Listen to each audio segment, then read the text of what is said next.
Pero solo me queda decir que espero que ya hayamos empezado a grabar. Voy a espiar. Parece que sí. Bueno, esto es. Espero que no pase mucho de 5 minutos. Esto es para ir cerrando el tema de la hipnosis. Entonces, he decidido que esta controversia entre los científicos del estado y no estado de la hipnosis, digamos, esa división que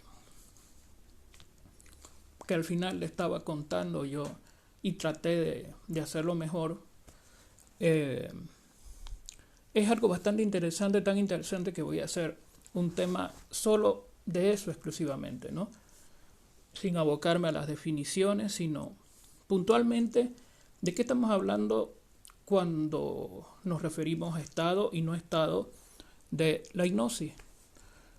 Eh, bueno, obviamente yo tuve que ir y buscar muchas cosas aparte porque salieron y como no tenían sentido, ¿no? Ustedes saben, no es a veces la intención salirse del tema. Yo reconozco que a veces un poquito me salgo y bueno, hago largas las cosas, etcétera. Pero trato de no hacerlo y por eso va a ser otro tema. Y lo que quiero es cerrar eh, esta cuestión de la hipnosis con estos comentarios finales, ¿no? Bueno, entonces la hipnosis a veces para algunos es simplemente una es hacer entrar a la persona en un estado de somnolencia. La somnolencia es, es un nivel donde se está a medio camino entre la vigilia y el sueño o el dormir o el estupor, digamos, algunos le dicen incluso. Eh, Algunos también refieren que ya la persona en la somnolencia está en una etapa alfa, beta eh, de las ondas del sueño. Pero bueno, todavía se tiene que seguir investigando. Hay cosas que son fáciles que no son fáciles de deducir y tal vez van a quedar en suposiciones de una parte de otra, etcétera. Bueno, pero no es simplemente esto, según lo que hemos ido mirando en el internet, los artículos, etcétera, científicos, algunos, por si acaso. Bueno, plataformas que a nuestro modo de ver son confiables, obviamente.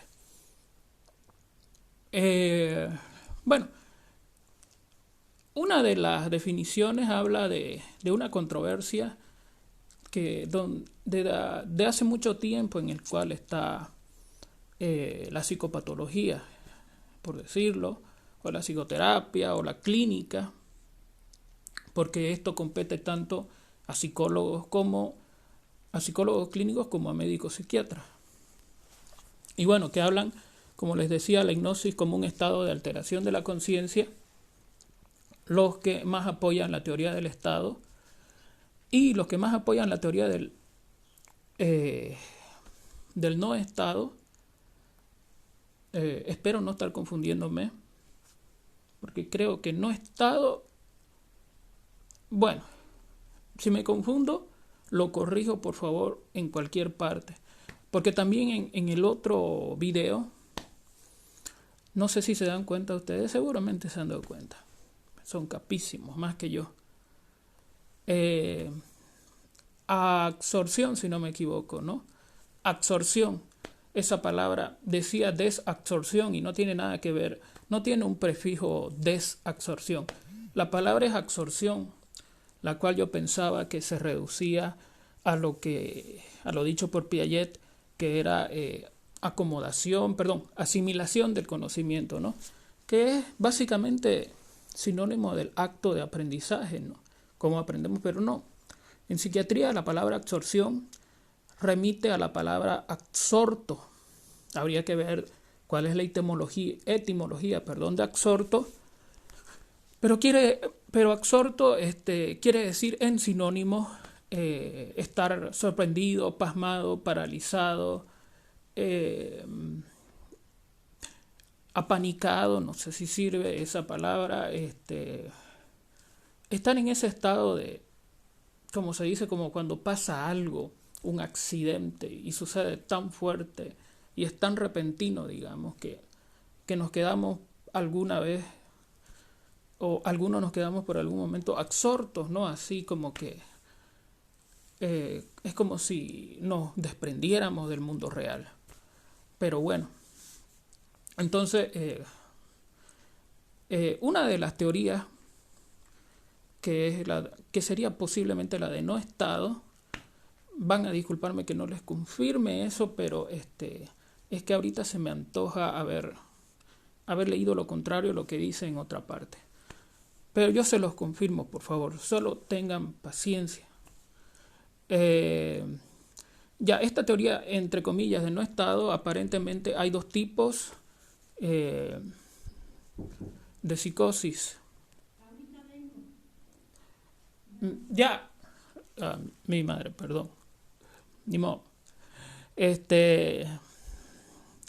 Ya, habla de dos cuestiones muy importantes, ¿no? Que lo vamos a desarrollar con más profundidad en el otro tema.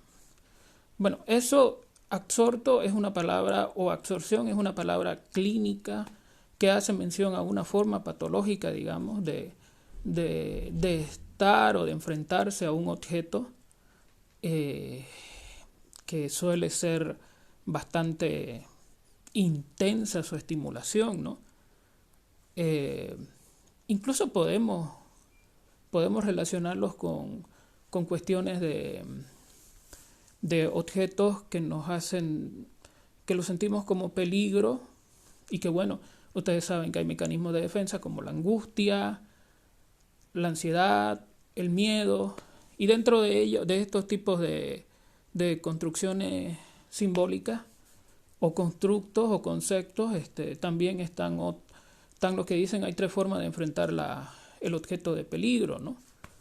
Uno es, o se paraliza uno, otro es, algunos huyen y otros enfrentan el objeto peligroso, ¿no? Por ejemplo, si hablamos, en el caso de la angustia, si hablamos, por ejemplo, de un animal feroz, digamos, un tigre, ¿no? Bueno, algunos decidirán enfrentarlo automáticamente, como una conducta reflejo. Otros preferiríamos huir, tal vez, no sé. Pero hay otros que la pensamos o quedamos pasmados, por así decir, que es otro sinónimo de absorto.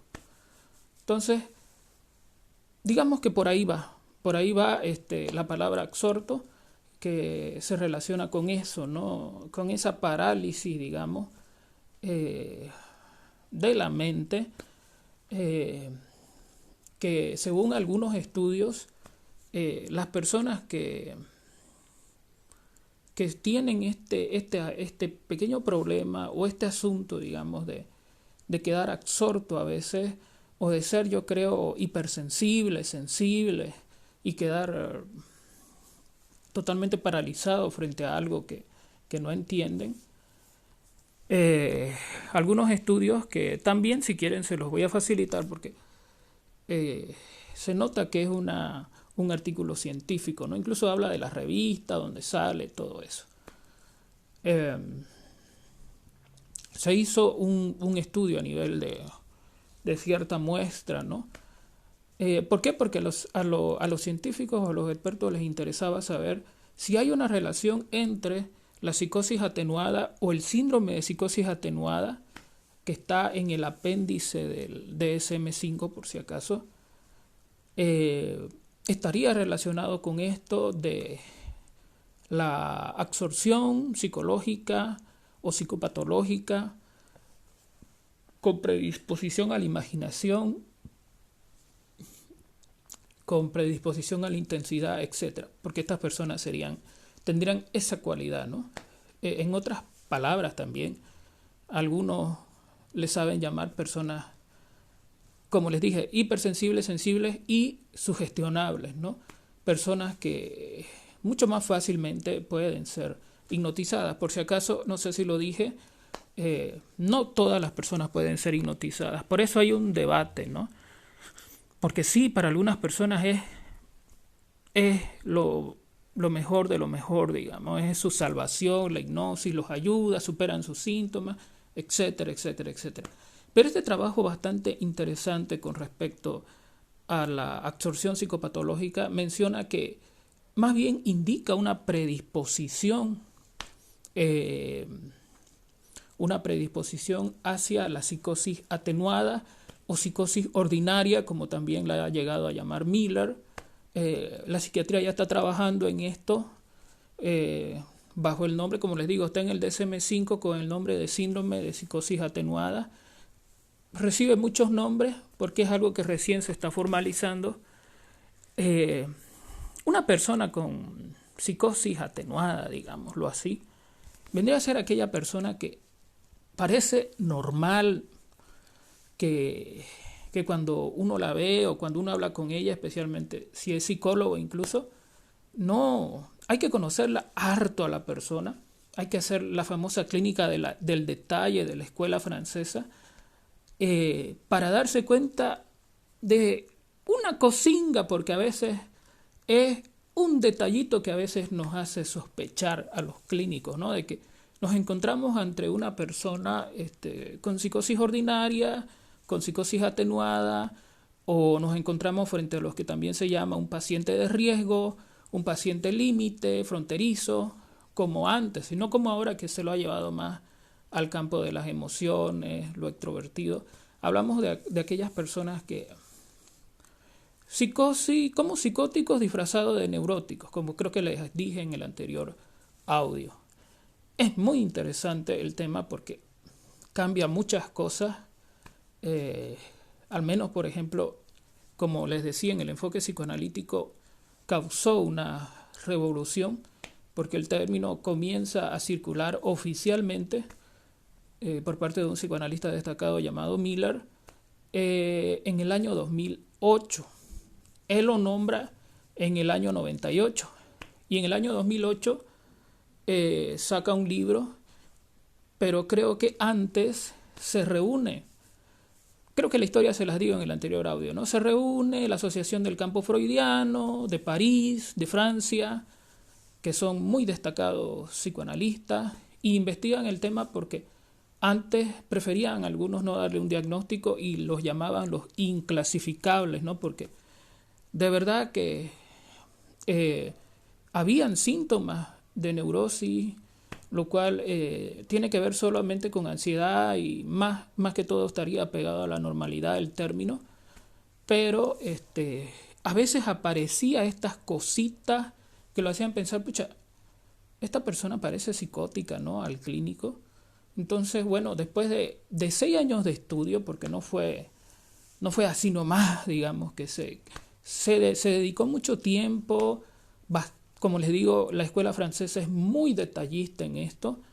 Se dice que que lo ha encontrado gracias a la clínica del detalle, que vendría a ser un poco como que la forma en que se trabaja ya la psicopatología, porque en Alemania es el análisis lo más importante en la psicopatología. Y bueno, ya de ahí se comienza a hablar de una psicosis ordinaria. Hay muchas hipótesis, se dice que, pero no lo vamos aquí a desmenuzar tanto porque ya es psicoanalítico, digamos. Habría que ver qué dicen también las otras corrientes, porque un artículo sacaron unas psicólogas de este famoso síndrome de psicosis atenuada, ¿no? Como predisposición a veces a la psicosis clínica o a la psicosis como tal, digamos, que vendría a ser, digamos, el espectro de la esquizofrenia. Ahora, bueno, entonces, la otra palabra expectativa, ustedes saben que una expectativa es una creencia que se basa en la probabilidad, que se basa en el futuro, ¿no? Por ejemplo, la expectativa es cuando yo creo que no sé, que van a venir mejores tiempos, por así decir. Es muy genérica mi expectativa, pero puede ser. Otro ejemplo puede ser cuando yo creo que, no sé, que un amigo va a volver porque sí, porque yo así lo siento, porque así lo percibo, digamos, y creo que un amigo que no veo hace muchos años, que hasta donde yo sé viajó, creo que va a volver. Eso más o menos sería la expectativa. Eso hay que en el próximo tema vamos a profundizar a ver qué relación más íntima puede tener con esto de la hipnosis. La cosa es que los resultados dicen que esa absorción psicopatológica genera una predisposición a la psicosis, lo cual indica, digamos, que también, o indicaría si nos ponemos a pensar, porque hay una ilustración, pero no pude entrar, donde dice los peligros de la hipnosis, ¿no? La cosa es que no todos responden a la hipnosis, obviamente porque no todos tienen esta cuestión, o sea, se ha manejado en la cultura que no, los que tienen mente débil se predisponen o son más predispuestos a esto de quedar bajo la sugestión, bajo la hipnosis, etcétera, ¿no? En parte, digamos, aunque se utilizan los términos inadecuados, es verdad que la persona con psicosis ordinaria o psicosis atenuada, como quieran llamarle, tiene una predisposición que debe cuidar su personalidad, porque son personas que tienen bastante conciencia y llegan a tener conciencia de que tienen este tipo de personalidad. Y en base a eso tienen que cuidarse porque como que saben que ellos tienen una predisposición o una tendencia hacia exagerar algunas cosas. Porque por si acaso, en la psicosis ordinaria no hay síntomas, no hay fenómenos elementales desde el punto de vista psicoanalítico hablando, ¿no? O sea, ¿qué son los fenómenos elementales? Son alucinaciones, son delirios. Alucinaciones y delirios sobre todo, también hay a veces aplanamiento afectivo, pero sobre todo alucinaciones, delirios, digamos, en cuanto a síntomas positivos, ¿no? Ahora, no hay, lo llaman fenómenos elementales porque así lo vive el sujeto, ¿no? La persona con PO, psicosis ordinaria, vive el fenómeno que ve como si fuera eso, ¿no? Algo mágico, algo increíble. No sé, aquí les podría poner varios ejemplos y con esto no estoy queriendo decir, por si acaso, esto es más común que cualquier cosa antes de sacar el término y sacar estas conclusiones, al menos AAMP, la Asociación de Psicoanálisis Lacaniana Mundial, dijo, por ejemplo, todos estamos locos. Todos estamos locos para que, después la persona que reciba tal vez este diagnóstico, no sé si es que lo llega a recibir, porque obviamente es algo que se tiene que manejar con cuidado, la persona no se asuste, ¿no? Porque igual hay un señalamiento del enfoque psicoanalítico donde dice, donde se habla, por ejemplo, desde el punto de vista de la lingüística, de cuál es la diferencia al final, digamos, entre la psicosis y la neurosis. Y bueno, se habla de que la psicosis, al menos la PO, la ordinaria, digamos, tiene la capacidad de separar el referente del objeto real. A veces se usa la palabra usada en filosofía, que es la capacidad de separarse de la cosa en sí. De eso yo tengo algunos temas, no sé si también grabaciones, digamos, de cómo ha evolucionado el lenguaje. Sí, salió de lo real, dice Ramírez, un psicoanalista, doctor en psicoanálisis, con 2 idiomas en su saber, digamos, y muy bueno, que hemos tenido la suerte, digo, mi persona, si ustedes quieren también pueden ver en YouTube de ver sus seminarios en Colombia para obtener un doctorado en psicoanálisis. Y él marca esa diferencia, ¿no? El neurótico está convencido de que el lenguaje representa al objeto real 100%. O sea, que la palabra lámpara está ligada al objeto en sí, ¿no? A ese artefacto del cual sale luz, es pequeño y que se lo usa, digamos, a veces para dormir, no sé, para